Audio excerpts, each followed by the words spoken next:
in this video, you're gonna see the kind of the history of the car that went viral, called Stuart Little. This is a car. So you're gonna kind of see the progression of me buying the car and racing the car, and then kind of what happens ultimately in the end. So, basically, I'd been racing the Lambo for a while, and I had been winning a pretty good amount of races. But with small tire, which is basically what I wanted to do, small tire shootouts, they started to, outlaw all-wheel drive cars, which makes sense. I mean, on bad surfaces, they do have some pretty good advantages. So I had started looking for a new car. I was looking for something that was unique, that kind of looked cool, that something that everybody didn't already have or racing, something that and something that was quick and that I could improve on. And so we found this cool little MGA coupe. I found it on I think I found it on Racing Junk, and I hit the guy up, and we ended up working out a deal, and I ended up buying this car for $13,000. It was a bracket car, ran high fives. It was a solid car, like it was in pristine condition. The thing sounded amazing. Wait till you hear this thing. And it was just such a cool car. So follow the video and see how basically Stuart Little became famous.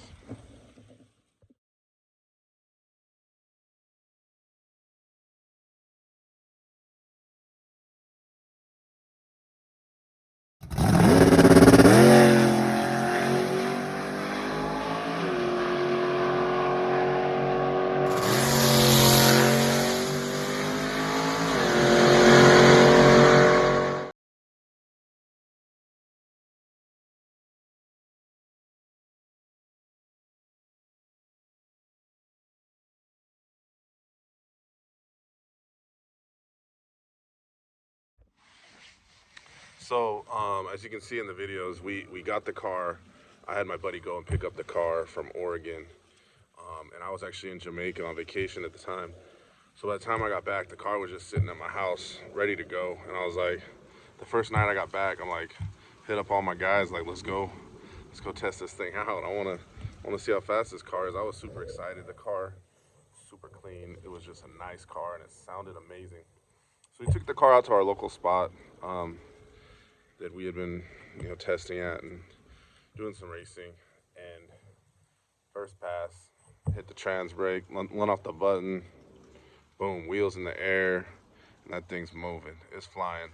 For that little car, on motor, it was just a motor car. It was the motor started out with when I bought it, so it was a high 5-second car, and the motor was like it was a 377. Man, that thing sounded good. Carbureted car, and it was nasty. That thing sounded good. So once I did one test hit, like first test hit, smooth as a button, dude. Just went right down Broadway, wheels up, but then landed nice and smooth and just went all right straight down the road like nothing. We didn't prep the road, nothing. We just did a little puddle burnout. Car was awesome, amazing. So I was like, all right, man, we need to get ourselves some races. So I think the following night I was gonna go to Irwindale, and as you can see, Irwin in this next part of the video, but we were gonna go to Irwindale for a test and tune just because I wanted to go race the car. I wanted to get some races, so head that way. Irwindale ends up closing the track for some weird reason. I don't know why. So then someone's like, hey, because there was a bunch of people going to Irwindale that night. And then someone hit me up and said, hey, Irwindale's closed. We're going to do a shootout. Just run what you brung. And we're going to do the shootout in Compton. And I'd always seen Compton, on videos and stuff. I always wanted to go out there and race. So I was like, cool, man, I'm down. So here in these next clips, you'll see me racing at Compton.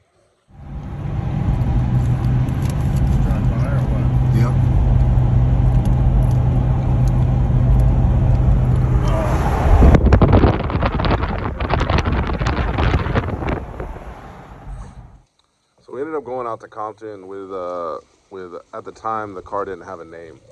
Um, so the car, when I showed up with the car, no one really knew I had it. I think I had posted one picture, so some people kind of knew what was up. But when they saw it in person, everyone was kind of like shocked. Like the car was so small, um, and it was a super rare car. You just don't see an MGA coupe, drag racing. I mean, it's a more old school car that like Gasser days. Um, but it was just a very unique car. And then the engine was so loud. It sounded so healthy that it was just people were definitely like loving on it. So anyways, what happened was they ended up doing a shootout. I think there was like 8 or 12 cars, something like that. It was a smaller shootout. I think it was like $300 buy-in. And then basically we pulled chips. I was supposed to race first round Chino. He had a white track hawk. So, all-wheel drive, blower, whatever. He had won a lot of races locally, and he was fast. So on the first spot, I'm getting ready to pull up to do my burnout, get ready to race, and all of a sudden everyone just starts running. So obviously the cops are coming. There's cops, so it was difficult because the car was so small. It was hard to see out the back. So I'm trying to reverse back down the street to get away from everybody. We'll get away from the cops so I can get back on the trailer. And then what happened was I ended up getting stuck. I couldn't reverse. There's too many people like going behind me. I didn't want to run someone over backing up, so I just had to go forward.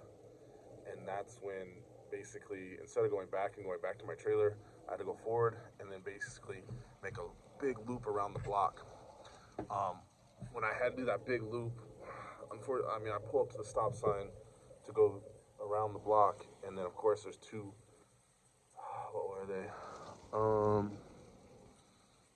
think it was two sheriffs. Two sheriffs sitting at the stop sign, just looking at me, pulling up in this really loud little car with slicks, obviously everything. And I had just bought the car, so I didn't have anything on me, like as far as like registration, insurance, nothing. So I pull down the street, and of course the guy lights me up, and I'm like, oh shoot. Dude, first night out with the car, and it's gonna get impounded. I was stressing. So as you can see in the video, I get pulled over. He comes up to my window, and he's like, what are you doing here? Why are you out here? Whatever. And why are you driving a drag car on the street? And I basically just told him straight up, man, I'm from San Diego. Shouldn't be out here. If you let me go, I'm gonna load it up on the trailer and go home. And man, I got lucky. He's like, all right. He didn't even let me drive it back to my trailer. My trailer at this point was like probably 3/4 of a mile away, maybe a mile away. I was like, oh man. He's like, you're gonna have to go back and get your truck and trailer. Come over here. You're not gonna be able to drive this thing. But I'm gonna let you go tonight on a warning that you gotta go home. And I was like, all right, no problem. Thank you, officer. After 5-10 minutes of talking to me, I jump out and I run back to my trailer.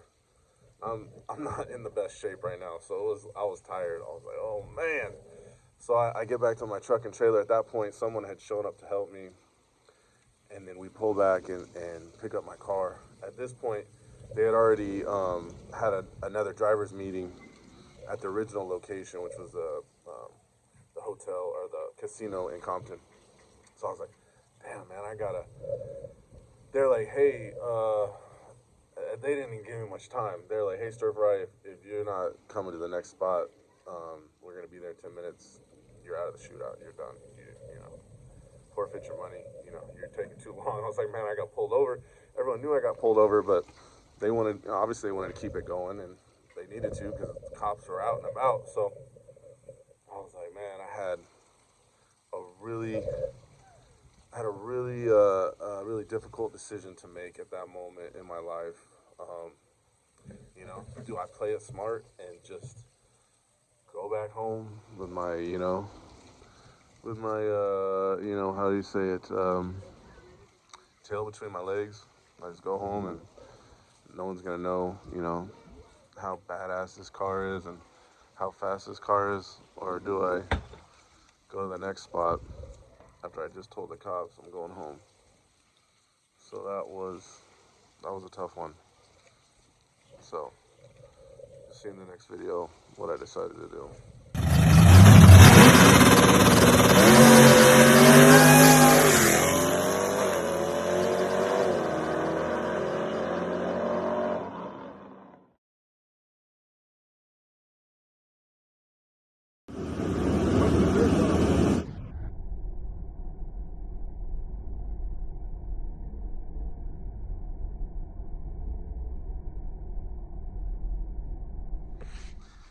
So, as you can see from the videos, I decided to go to the next spot and take the risk, even though I just told the cop I was going home, and he worked in the same city. It was the new street was like a couple blocks away, but I was like, you know what, I'm gonna take the risk. So I basically pulled over to 135th. I'd never raced there before. I'd never been on the street before. I pulled my truck and trailer right up on the street and just unloaded my car right in the lanes. And I told my buddy, hey, when I get to the end of the street, follow me down there, and we're loading this thing up and getting out of here. So at this point, there was like probably 500 people all around the car. I do my burnout, put on the trans brake, let go of the button, smoke the track hawk. I noticed the car was running a little hot. I was like, man, what's going on, man? It was running hot. Like, I didn't know why. But then, so I won the round, came back, did chip draw. Next round I get a Corvette. It was a C6. It was a C6, or maybe a C7. I don't know. It was one of them. It was a black one. It's fast. But I knew I could take him. Like, my car was leaving hard, and I had enough to stay out in front of him. So we get back to the original spot where I had got pulled over by the cops. That was the next round because 135th got busted up. So we went back to the original spot.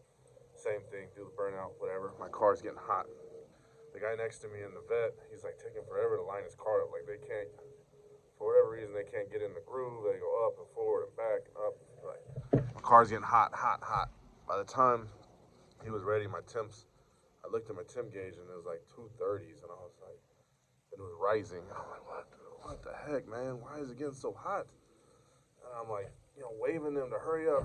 You know, this is a new car. I didn't know why it was doing it. I didn't know if it was normal. I mean, I knew it wasn't normal, but something was up, but I didn't know what it was. So I was like, you know, what do I do? So I just shut it off and not race.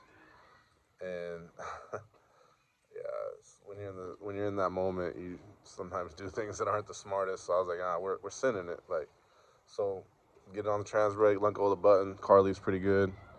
About mid-track, three-quarter track, is popping and banging. And I had ended up coasting across the line. You'll see in the video, we're literally neck and neck. I think it edges me out by literally inches, maybe 12 inches.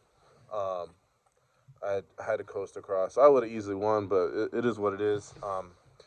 So the car is running really bad at this point.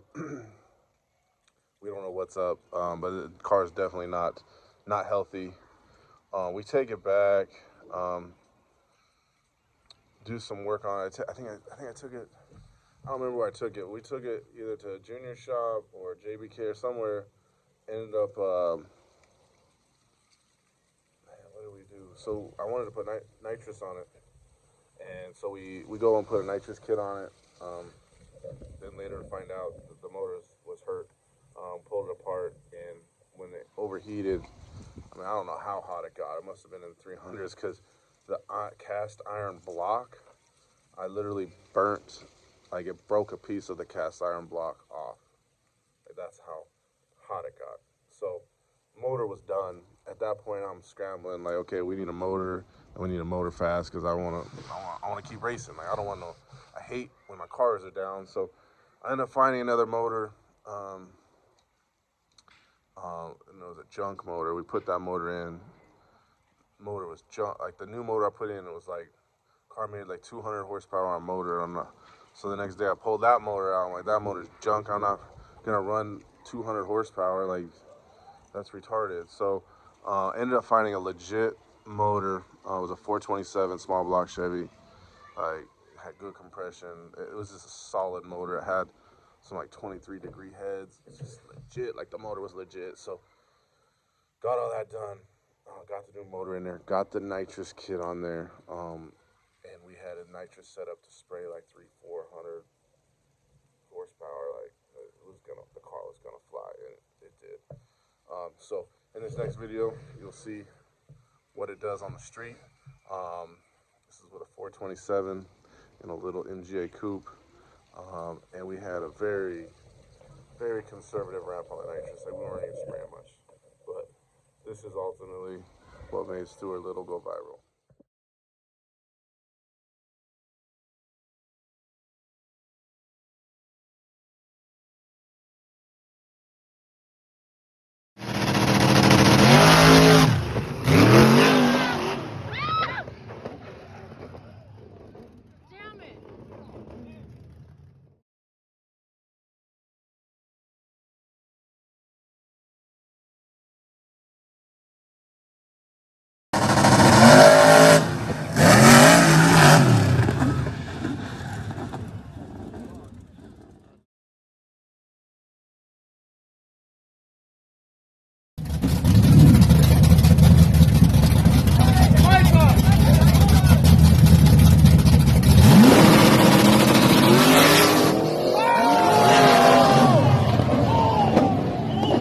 Damn it, Ryan.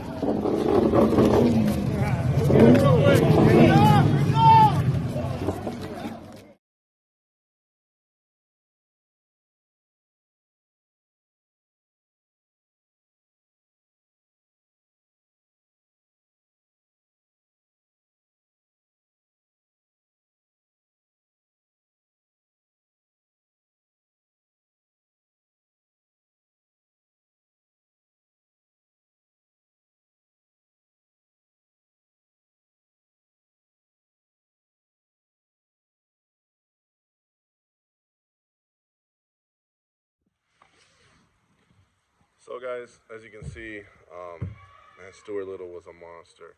That's a car I really miss. You can see the crazy wheelie that we did on the street. That thing was nasty. I let go of the brake and the car went straight up so fast. We ended up damaging the whole front suspension, the whole front frame. So after that incident on the street, we had to take the car to BJ's Race Cars up in Lancaster, and he was able to, within 1 week, gave me a whole new front end, new front double adjustable shocks, which we didn't have, new front subframe, new tubular front, like a radiator support, all that stuff. Like, new radiator, new brakes, new suspension, new front wheels, new tires. Like, fabbed the whole front end, like within a week, maybe a week and a half. It was crazy. So then after that, I was like, hey man, like, you know, let's try this again. So I'd been talking to a lot of people, and I'd been learning slowly here and there, like, how to make these small wheelbase cars work without doing massive wheelies, because I can't, every time I take it out, do a massive wheelie, like, it's gonna cost me a fortune, you know, because that was extremely expensive to get all those repairs done, especially in a quick time frame like that. I kind of had to jump to the front of the line and pay a premium, but it was worth it because I wanted the car back. So we got it back, and then somebody's like, hey, we're going to Verona for a testing tune. And I was like, whatever, like, I'll go, like, test it out, you know? Like, I'm not really a track racer, but yeah, it'll be fun, let's go. You know, so it was like it was a Friday night street drags. So I go there, we took, me and my buddies Fox, Junior, who was like my mechanic, good friend of mine. And we had no grudge or anything, and I had said in my head, like, I'm just gonna do a 60-footer, maybe a 330 pass, just to make sure everything's good. But when Junior pulled up next to me, I was like, man, I can't let him beat me. Like, I gotta show him, you know, what's up. I gotta give it to him. So, you know, looking back, I shouldn't have done it, but I was like, you know, I'm doing a full pass. I've done a full pass in this car a million times. Like, It's easy. You know, I did it the very first night I got it. Shouldn't be an issue. So I had the front shocks all the way stiff. Like rebound and compression were fully stiff. I mean, it was not optimal, but I knew the car wasn't or shouldn't wheelie. The car should, you know, might not hook that well, but it's not gonna, the wheels aren't gonna come up. Hopefully. So let go of the brake. It was on motor. We didn't have it on nitrous, which helps. You know, it wasn't making as much power. I think the car made with the 427. It made like 4 something to the wheels. So on the bottle it would have made, you know, 700-800, which it did. So I let go of the button. Car's moving. It's going all right. Little basic pass. Gets it into the track, and dang man, I don't know what happened or how it happened, but at the end of the track, when I hit my brakes, the car just immediately darted left. So yeah, I mean, I can't explain it if the brakes weren't adjusted or one side was working, the other side wasn't. I don't know, but it's going, I think, 115, 120. It wasn't much. I was on motor. When I hit the brakes, the car darted left. It hit, you know, tracks are pretty tight, like, as far as, like, there's not a lot of room. Hit the wall. Once I hit the wall, car just went straight up on its side, and I ended up rolling the car 5 times, which was like, it was crazy. Like, as I'm rolling, I was never knocked out. So the whole time I'm rolling, I rolled 5 times. I knew everything that was going on, and like in my head, I'm just like, man, I just hope something doesn't come puncturing through this car and like kill me, stab me, whatever. Like, all my windows are falling out, and the car is small, and I put my hands out the windows, trying to, I mean, just natural reaction, try to brace yourself. So my fingers I had got my fingers underneath the car. By the time the car stopped rolling, at that point, Junior had run up to the car, shut the power off. The car was destroyed, as you'll see from these videos. It was destroyed, and I was lucky to be alive. I got out of the car, and I was honestly pissed at the car. I'm like, this stupid car. This stupid car has put me through hell and back. Like, as much as I loved it, it just pissed me off, like, that it did that to me. You know, because there's nothing I could do to stop the car from darting left at the top end of the track when I hit the brakes. Like, I had no idea I was going to do that. I should have done a 100-foot hit and then hit the brakes, and probably would have hit the wall, but I would have been going, you know, 60 miles an hour. Anyways, looking back on it, the car saved my life. Had a nice cage in it, had good safety equipment. The car did save my life. I could have easily died. They ended up life flighting me out from the track. I ended up having 6 broken ribs, a couple broken fingers, stitches in my head. So it was a traumatic experience. Like, I was pretty messed up. And it really took me a while, like, to really, like, let it sink in. Like, I could have so easily died. I got 2 kids, I got a wife. They depend on me, you know. They love me, and they don't want me going anywhere. So it really kind of made me sit back and reflect on life and what I'm gonna do in my future. Am I gonna continue racing? You know, what am I gonna do? Is this really for me? You know. But luckily, it didn't take me long. Like, crazy thing, I was in the hospital, and I was trying to buy another car. I had literally sent a deposit on my new race car while I was in the hospital bed, because I wasn't gonna let it stop me. Like, you know, freak things can happen. I knew it wasn't my driving. I know I could drive. It was just a freak accident, you know, changes that weren't tested. And you know, luckily I'm lucky to be alive, and you know, the car saved my life, and I always loved that car. You know, that's why I made this video, because that car was just so cool. But I don't think I'll ever go back to driving that car again. I know where that car's at. I know who has it. But I don't think I'll ever go back to driving that car. I'm just let it be, move on to different things. But thank you for watching the video. and subscribe. We're gonna have some more content coming soon with some of the new cars and some of the racing we're doing.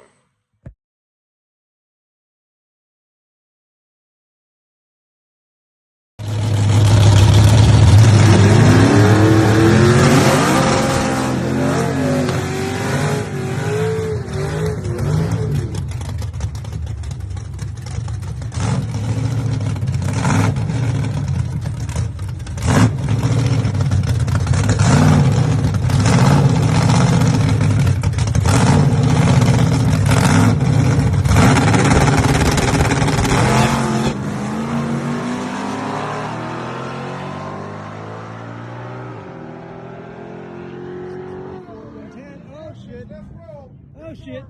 He got into the wall.